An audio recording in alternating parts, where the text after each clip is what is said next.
No Gas, Water, and Freeze-Ups. Episode 47 of the Gas Service Animated Series.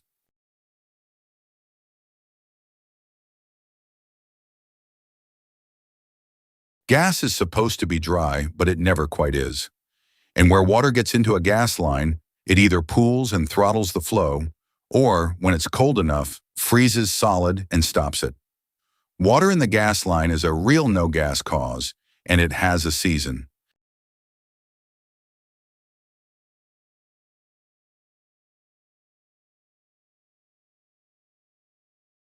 Water gets in more ways than you'd think. Groundwater seeps through a crack or a leak. A main washes out or floods and pushes water down the surfaces. The water table's high. Even a brand new line holds water left over from its pressure test if it wasn't dried out. And once water's in a main, it spreads far and clears slowly. You'll see low pressure across a whole stretch of customers, still there after the leak's fixed.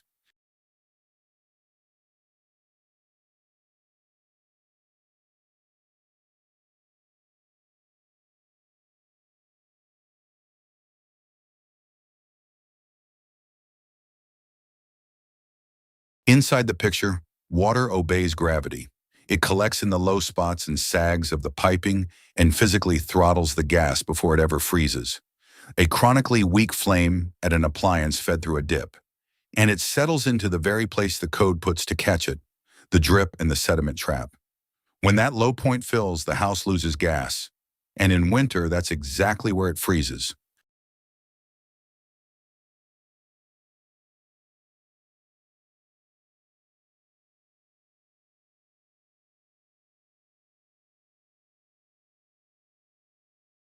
Then the cold turns a nuisance into a shutdown.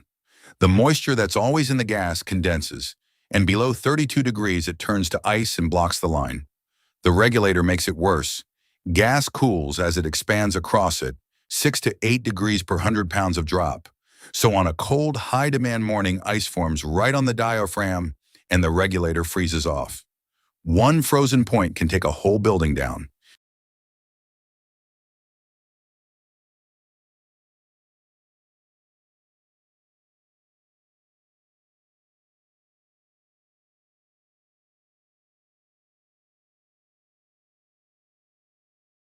And the winter vent, snow and freezing rain that melts and refreezes, will cap a regulator's vent. And a meter set buried in a drift or under a roofline's ice dam freezes and blinds.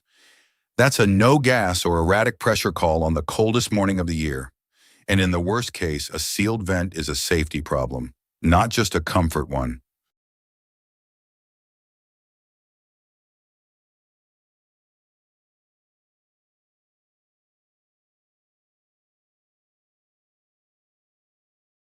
Under the ground, there's frost heave. When wet soil freezes, it expands and shifts, and that movement is the single biggest cold weather cause of gas distribution trouble. It loosens joints on shallow, threaded, and older pipe. So a hard freeze can show up as a new leak and a loss of service at the same time, out in the yard where nobody's touched anything.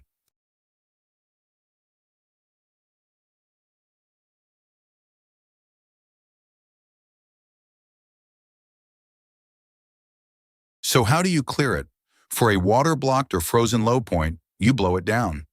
Open the drip or blow off at the low point and let the water and gas discharge until it runs dry gas, done with proper purging, ventilation, and ignition control. You thaw and dry a frozen point, but the real fix is the source. If water keeps coming back, there's a leak or an infiltration to find. This is where a no-gas call is often utility and emergency work. Thawing services, injecting antifreeze, chasing a wet main is their job.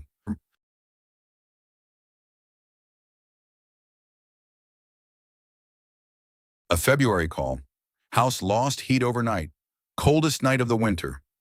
Meters live, but the regulator vent is glazed with ice, and the drip at the low point is heavy with water.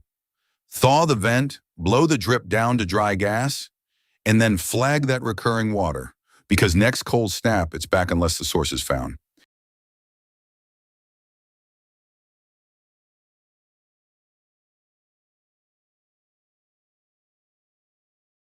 Water and freeze in one breath. Water gets in through leaks, floods, and undried new pipe. It pools in low spots and drips and throttles flow, and in the cold it freezes and stops it. Regulators freeze off.